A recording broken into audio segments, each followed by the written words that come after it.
Shalom, salam sejahtera dalam kasih Tuhan kita Yesus Kristus buat jemaat sekalian.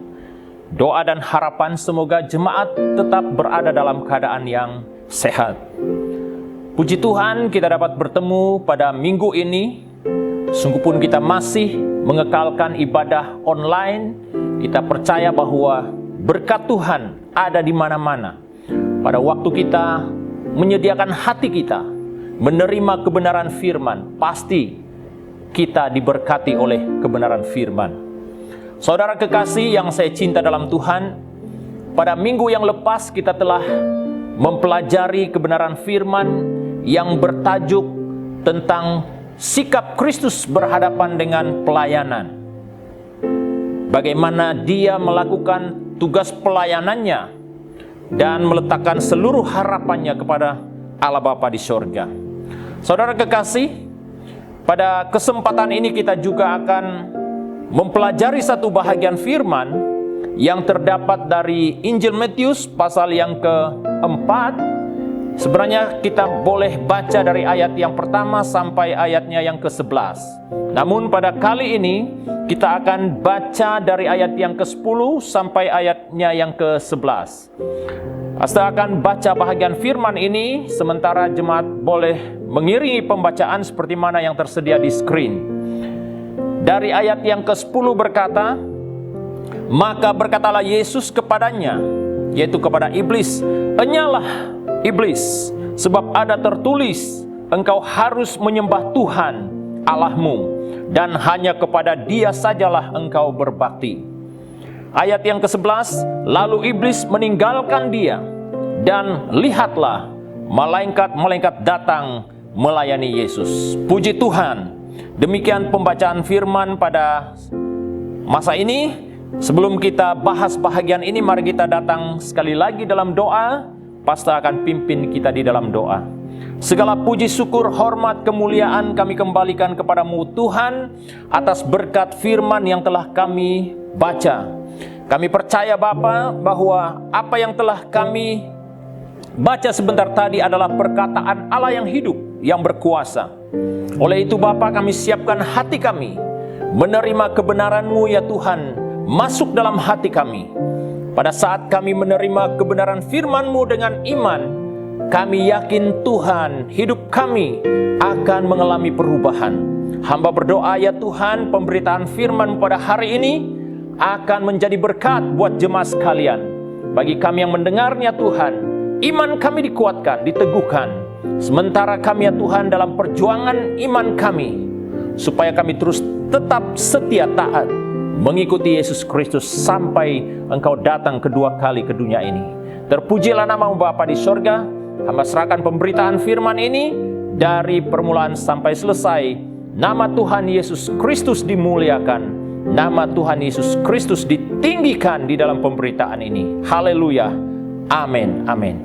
Saudara kekasih dalam Tuhan Yesus, pada hari ini kita akan mempelajari satu tema, yaitu kemenangan Kristus atas pencobaan. Jemaat kekasih, kita telah banyak mendengar dan juga mengetahui kisah tentang kemenangan Kristus terhadap pencobaan di padang gurun. Mengapa kisah ini perlu kita ingat saudaraku, dan perlu kita pegang kebenaran-kebenaran yang terdapat di dalam kisah ini? Karena kisah kemenangan Kristus ini saudaraku dapat memberi keyakinan terhadap iman percaya kita.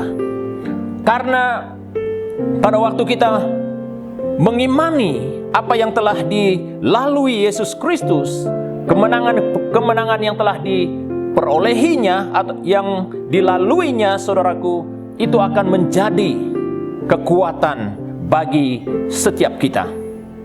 Saudara kekasih yang saya cinta dalam Tuhan, melalui tema kemenangan Kristus atas pencobaan ini adalah suatu yang perlu kita pegang dalam hidup kita dan menjadi dasar yang kuat dalam iman percaya kita kepada Kristus. Saudara, untuk memulai khotbah ini, saya akan membawa kita dengan satu ilustrasi ataupun satu cerita nyata saudaraku. Ya, di mana dikatakan dalam cerita ini ada satu pribadi yang bernama Harry Clifford Pageant. Dia adalah pengembara, ya, ataupun dalam bahasa Indonesianya petualangan. Dia seorang pengembara yang dikatakan pelayar solo, saudaraku. Dia telah mengelilingi dunia, saudaraku. Kalau kita ingin mengetahui cerita ataupun kisah beliau ini, kita boleh lihat di Google juga ada, saudaraku, ya. Sekitar tahun 1869 sehingga 1954. Jadi dia adalah seorang yang begitu berpengalaman dalam pelayarannya. Dan juga dikatakan bahwa beliau adalah seorang yang dikatakan berasal daripada Iowa, United States. Dan dia telah mengelilingi dunia dalam usia mudanya, saudaraku, yaitu sekitar usia 23 tahun, saudaraku. Wah, itu adalah suatu usia yang begitu bertenaga, bersemangat, saudaraku. Sementara dia diwawancara, saudaraku, dia berhadapan dengan satu wawancara. Tengah dia diwawancara, saudaraku, malah dia pula yang bertanya kepada si pewawancara itu, ya. Dia bertanya kepadanya dan dia berkata, "Apakah Anda tahu keadaan yang paling bahaya yang harus dihadapi seorang yang sedang berlayar?" Nah, ini pertanyaan Harry Clifford, ya, Clifford Pageant terhadap si wawancara itu. Kemudian si wawancara itu berkata bahwa hal yang berbahaya pada waktu berlayar, katanya, ketika cuaca tidak begitu mengizinkan, cuaca buruk ataupun angin kencang, dan juga gelombang yang begitu deras.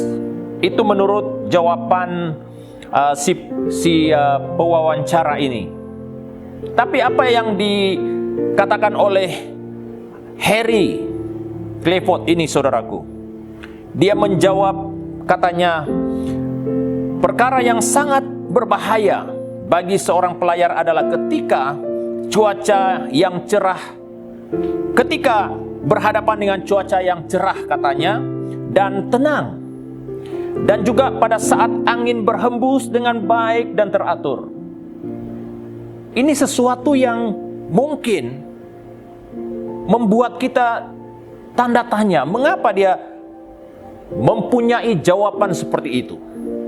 Nah, menurut Harry ini, saudaraku, Harry Clifford, ketika seseorang pelayar itu berada dalam keadaan yang santai ataupun berada dalam keadaan yang tidak berjaga-jaga, dan itu akan memberi bahaya, mendatangkan bahaya untuk dia, ya, ataupun mendatangkan resiko untuk seorang pelayar, karena katanya kemungkinan dia tidak bersedia.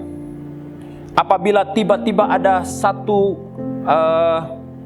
gelombang yang deras, kemungkinan seseorang itu ataupun pelayar itu boleh menyebabkan dia jatuh. Saudara yang saya cinta dalam Tuhan, daripada cerita ini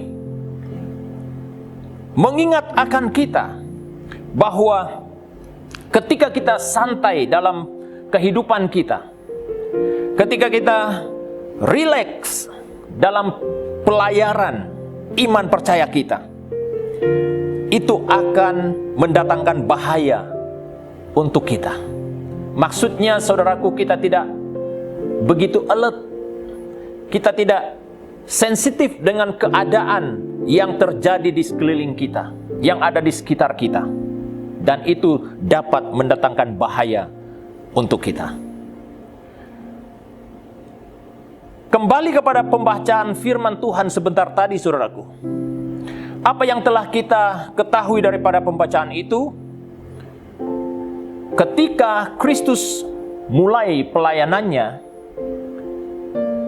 iblis sudah merancang hal-hal yang dapat menggagalkan misi penyelamatan Allah yang besar terhadap umat manusia. Dan itu yang kita lihat daripada bahagian firman yang telah kita baca sebentar tadi, saudara. Dikatakan juga bahwa iblis, saudaraku, dia tidak pernah menjadi sahabat sejati kita.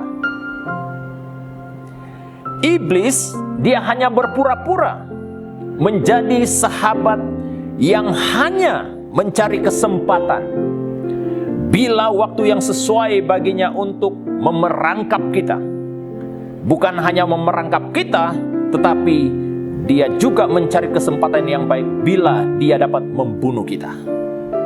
Saudara, inilah yang Kristus lalui, yang Kristus hadapi dalam pelayanannya.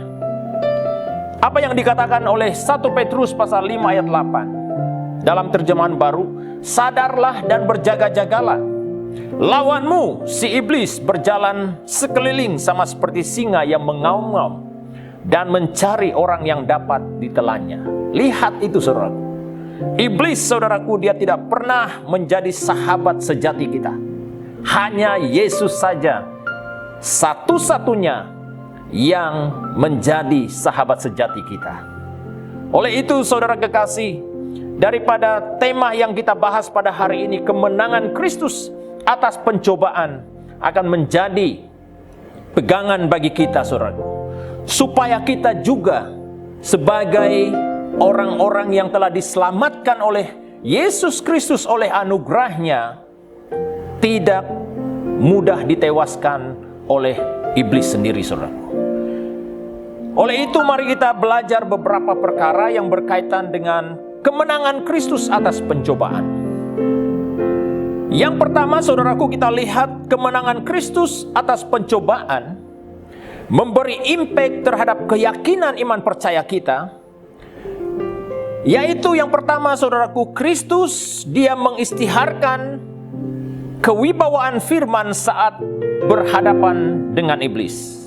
Kalau kita baca dalam Matius pasal 4 ayat 3 hingga ayat yang keempat, dikatakan di sana, lalu datanglah si pencoba itu, iblis ya dikatakan di sini, dan berkata kepadanya, jika engkau anak Allah, perintahkanlah supaya batu-batu ini menjadi roti. Tetapi Yesus menjawab, ayat yang keempat, ada tertulis, manusia hidup bukan dari roti saja, tetapi dari setiap firman yang keluar dari mulut Allah. Saudara kekasih yang saya cinta, saat Kristus mengasingkan waktunya bersama Bapa di sorga, selama 40 hari dan 40 malam, Kristus tidak makan apa-apa. Sudah tentu, saudaraku, dalam kemanusiaan Kristus pada waktu itu, saudaraku, dia merasa lemah. Dan dia merasa letih oleh karena keadaan yang sedang dilaluinya. Saudaraku, bayangkan Kristus, dia berpuasa 40 hari, 40 malam, saudaraku. Jangankan 40 hari, saudaraku, kalau kita tidak makan satu hari pun, saudaraku, mungkin kita sudah merasa seperti mau mati rasanya. Betul atau tidak? Untuk saudara yang punya pengalaman berpuasa, saudaraku, sudah tentu kita merasa tubuh kita menjadi lemah. Ya, dan kita bergetar tubuh kita kalau kita merasa lapar. Bukan hanya itu, saudaraku, secara fisikal, saudaraku, kita punya pikiran yang tidak begitu tentram dan tidak dapat fokus lagi. Saudaraku, bayangkan ketika Kristus berada dalam situasi yang begitu lemah, saudaraku, iblis datang mencobai Yesus. Tapi apa yang kita lihat di sana, saudaraku, dari poin yang pertama ini, Kristus mengisytiharkan kewibawaan firman saat berhadapan dengan iblis. Ini yang Kristus lakukan. kewibawaan firman, saudaraku, adalah kemenangan Kristus dalam memasuki pengalaman pencobaan manusia pada umumnya. Ini yang Kristus lalui. Bayangkan saudaraku, pada waktu Kristus lapar, tiba-tiba iblis dia datang. Nah, saya tahu bakal lapar. Cobalah, kalau kau anak Allah, kau kasih jadilah ini roti, supaya menjadi, kau jadikanlah batu ini menjadi roti, supaya engkau boleh makan. Kira-kira begitu, saudaraku. Dan apa yang Kristus lakukan? Dia tidak sama sekali, saudaraku, tunduk terhadap apa yang iblis katakan. Dia menggunakan kewibawaan firman melawan iblis terhadap apa yang iblis katakan.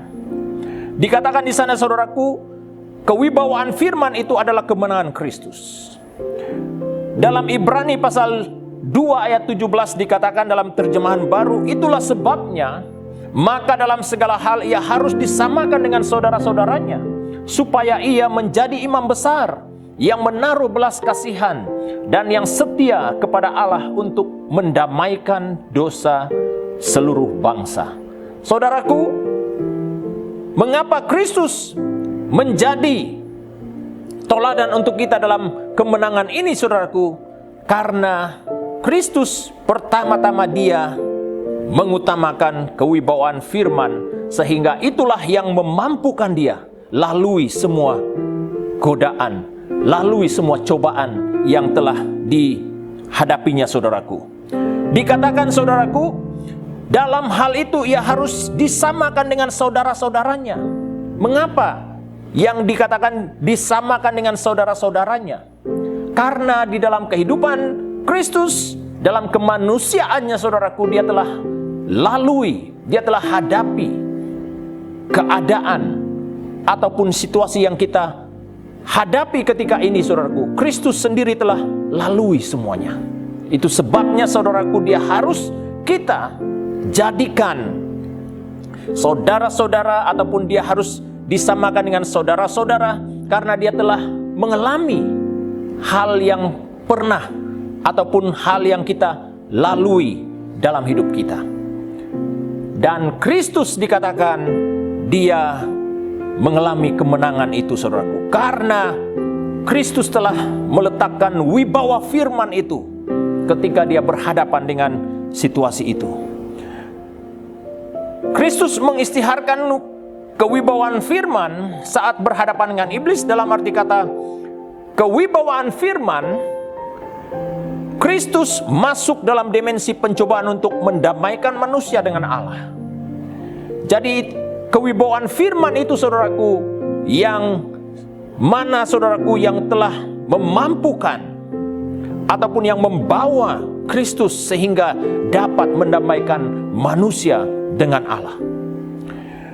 Kewibawaan firman juga berkata, saudaraku, Yesus berkuasa menolong untuk hidup berkemenangan atas pencobaan yang dialami umatnya. Ini yang kita sendiri lihat, saudaraku, daripada Kristus mengisytiharkan kewibawaan firman itu, sehingga, saudaraku, melalui kewibawaan firman itu membuat Kristus sendiri mampu menolong manusia supaya manusia dapat menang atas pencobaan yang dilaluinya. Mengapa harus demikian, saudaraku? Kalau kita baca dalam ayat yang keempat dan ayat yang ketujuh, ayat yang ke-10, setiap kali pencobaan yang iblis tawarkan terhadap Kristus, apa yang Kristus lakukan? Dia menjawab, ada tertulis. Berarti Kristus mengisytiharkan kewibawaan firman pada waktu berhadapan dengan si pencoba, yaitu iblis sendiri, saudaraku. Berikut, saudaraku, kita akan melihat kepada poin yang kedua, saudaraku. kemenangan Kristus atas pencobaan. Yang kedua adalah semua aspek pencobaan dihadapinya melalui wibawa firman. Semua aspek pencobaan. Kalau kita lihat kembali saudaraku dalam pembacaan firman sebentar tadi daripada pasal yang 4, daripada ayat yang pertama sampai ayat yang ke-11, kalau kita lihat dalam ayat yang ke-4, dikatakan di sana, Yesus menjawab, manusia hidup bukan dari roti saja, tetapi dari setiap firman yang keluar dari mulut Allah. Kemudian ayat yang ke-7, Kristus menjawab lagi, ada pula tertulis, janganlah engkau mencobai Tuhan Allahmu. Kemudian ayat yang ke-10 dikatakan di sana, enyalah iblis, sebab ada tertulis, engkau harus menyembah Tuhan Allahmu, dan hanya kepada Dia sajalah engkau berbakti. Saudara kekasih, daripada ayat yang telah kita baca sebentar tadi, itu berkata tentang semua aspek pencobaan yang dihadapi oleh Yesus. Dia lalui semuanya ataupun dia hadapi semuanya dengan wibawa firman. Dari ayat yang ketiga dan ayat yang keempat, saudaraku, kalau kita baca bahagian itu, lalu datanglah si pencoba itu dan berkata kepadanya, ayat yang ketiga, jika engkau anak Allah, perintahkanlah supaya batu-batu ini menjadi roti. Saudara kekasih, aspek yang pertama yaitu berkenaan dengan tubuh Yesus pada waktu itu. Di mana dikatakan bahwa pada waktu Yesus lapar, saudaraku, tentu dia memerlukan makanan. Tapi apa yang Yesus jawab pada waktu iblis mencobai dia? Perkataan Yesus ini penting untuk kita ingat, saudaraku. Dia katakan manusia hidup bukan dari roti saja, tetapi dari setiap firman yang keluar dari mulut Allah. Berarti saudara kekasih, oleh kuasa firman, manusia mampu menahan diri dari keinginan yang dapat merosakkan tubuhnya. Saudara, apa yang membuat seseorang yang dikatakan seorang yang percaya kepada Tuhan itu dapat bertahan? Hanya oleh firman, saudara.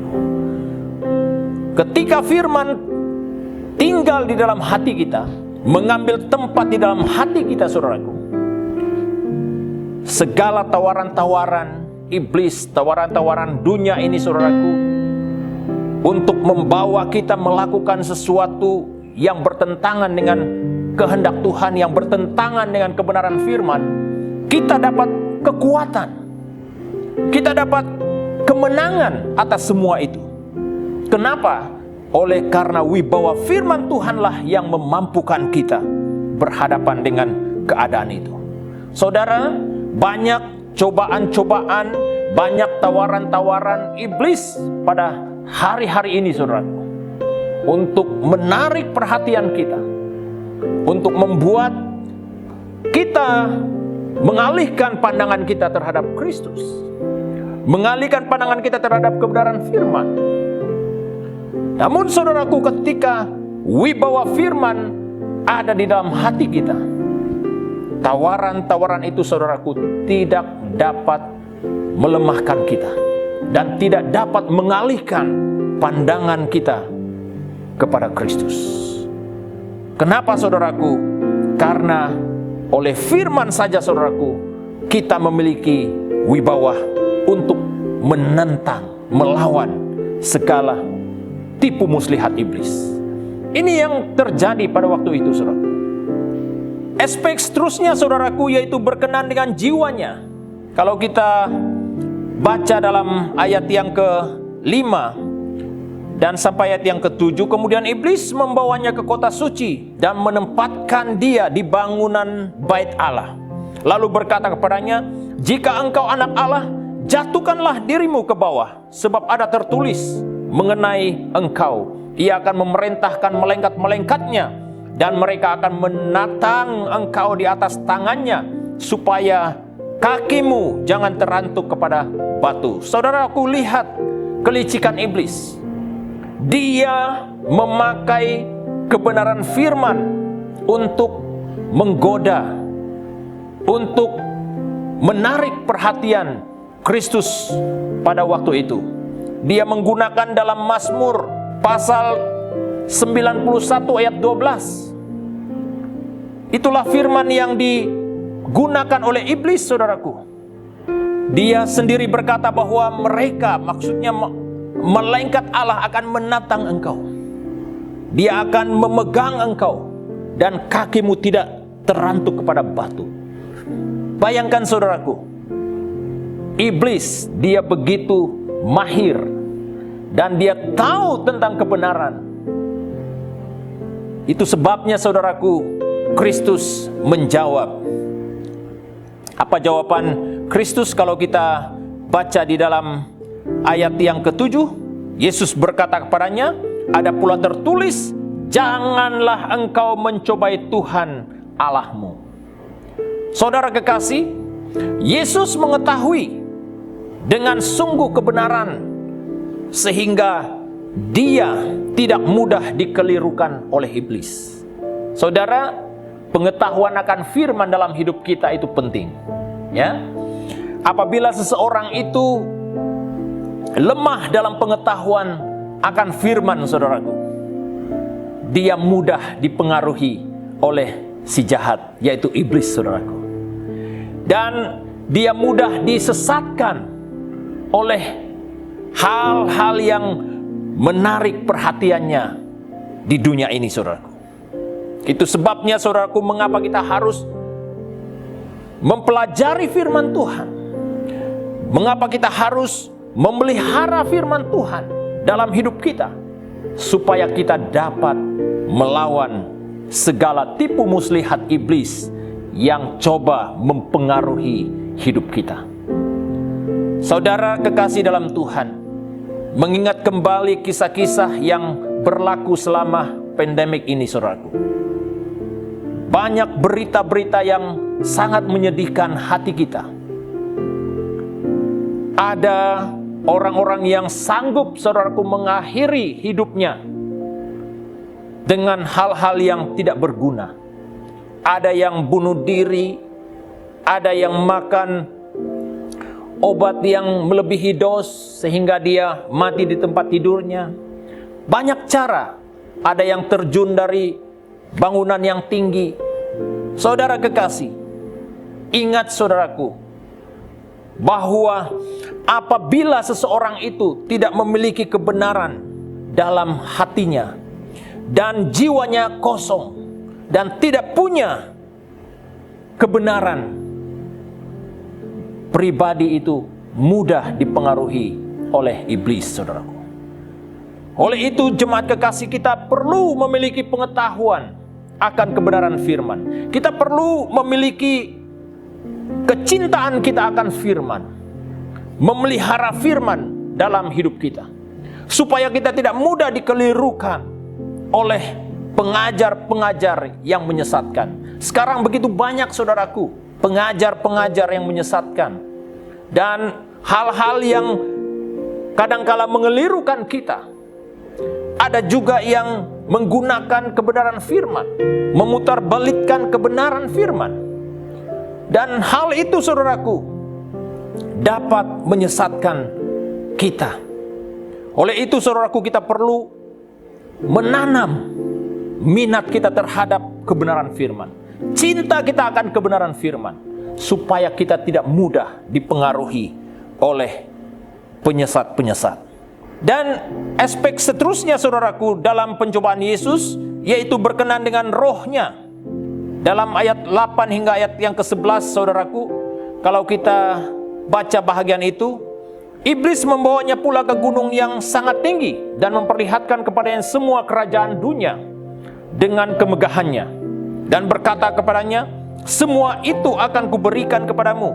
Maka berkatalah Yesus kepadanya, enyalah iblis, sebab ada tertulis, engkau harus menyembah Tuhan Allahmu, dan hanya kepada Dia sajalah engkau berbakti. Saudara kekasih yang saya cinta dalam Tuhan, aspek yang ketiga ini adalah berkenan dengan rohnya. Dikatakan kewibawaan firman dapat menyatukan roh kita terhadap Roh Kudus. Apa yang terjadi pada waktu Yesus berhadapan dengan cobaan yang ketiga itu, saudaraku?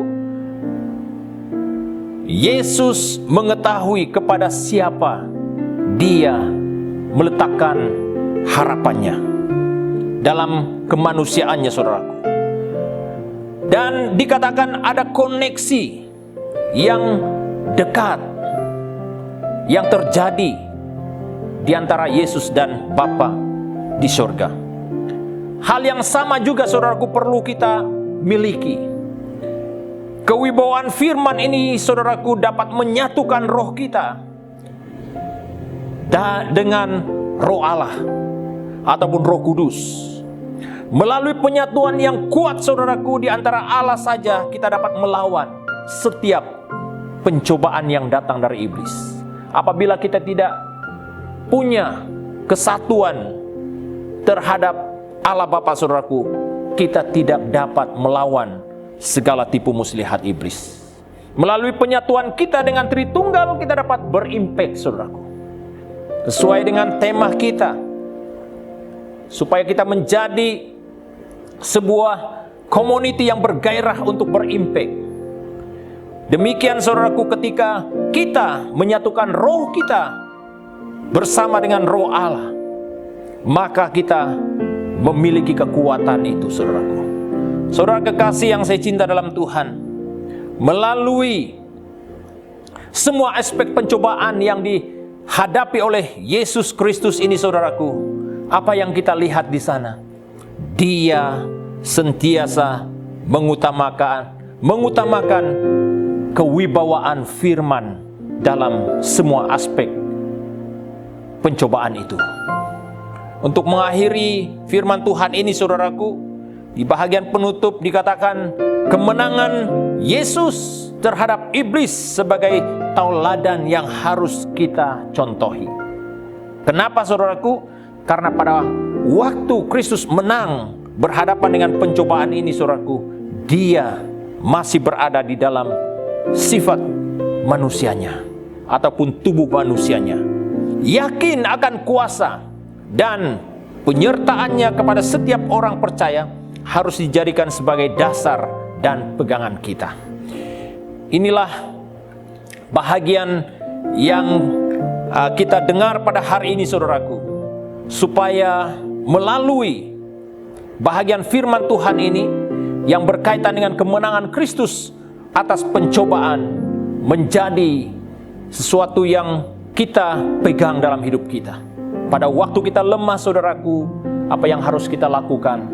Kita ingat bagaimana Kristus menang terhadap pencobaan yang datang dalam hidupnya. Dia mengandalkan Allah Bapa di sorga. Demikian penyampaian firman Tuhan untuk kita pada hari ini. Kiranya kebenaran firman Tuhan ini menjadi berkat buat jemaat sekalian. Sebelum saya serahkan tempat ini ataupun waktu ini kepada tim, mari kita datang dalam doa kita, dan pastor akan pimpin kita dalam doa berkat ini. Segala puji, syukur, hormat, kemuliaan kami kembalikan kepadamu Bapa di sorga atas berkat firman yang telah kami dengar pada hari ini. Kiranya kebenaran firman-Mu ini, Bapa, menjadi bahagian dalam hidup kami, untuk membawa kami, ya Tuhan, terus mengandalkan Tuhan dalam hidup kami, setia akan Yesus dalam hidup kami, bahkan hidup sesuai dengan kebenaran firman-Mu. Berkati jemaat sekalian yang sudah mendengar firman pada hari ini, Tuhan Yesus. Kiranya kebenaran ini akan menuntun kami, membawa kami untuk terus setia dalam iman percaya kami. Bapa Surgawi, pada kesempatan ini hamba juga berdoa buat jemaat sekalian dimanapun mereka berada ketika ini. Mohon Tuhan kuatkan setiap kami, Tuhan Yesus. Apapun keadaan yang kami hadapi ketika ini, keadaan yang kami lalui ketika ini, kami percaya Bapa di sorga, oleh pertolongan Yesus sendiri dan oleh wibawa firman yang kami pegang, ya Tuhan, dapat memberi kekuatan kemenangan kepada kami. Bapa Surgawi, hamba berdoa khusus untuk jemaat sekalian dalam setiap usaha pekerjaan dan juga anak-anak yang masih belajar jemaat yang masih belajar, Tuhan Engkau tolong, Tuhan Engkau beri mereka kekuatan, beri mereka kemampuan untuk lalui semua cabaran yang mereka hadapi dalam hidup setiap waktu. Bapa, hamba juga berdoa buat setiap jemaat Tuhan yang bekerja, berkati ya Tuhan dalam pekerjaan, keluarga, dalam setiap apapun keperluan mereka. Kami yakin Tuhan pasti menyediakan segala keperluannya mereka Bapa di surga. Kami serahkan seterusnya Bapa untuk jemaat kami yang mungkin berada dalam keadaan sakit. Kami berdoa di dalam nama Tuhan Yesus, jamah Tuhan sembuhkan sakit penyakit mereka. Demikian juga Bapa untuk jemaat Tuhan dalam memberi sokongan buat pelayanan Tuhan di gerejamu di SIB City Life Church Kuala Lumpur, melalui doanya, melalui sumbangannya, pemberian kasihnya, dan juga persepuluhannya, janji iman, apapun bentuk pemberiannya Tuhan, kami mohon Tuhan Engkau berkati sesuai dengan firman-Mu Bapa, bahwa Engkau akan melipat gandakan berkat-Mu bagi setiap orang yang setia melakukan tanggung jawabnya di hadapan Tuhan. Terima kasih Bapa di sorga, pimpin kami ya Tuhan sepanjang minggu yang akan datang ini.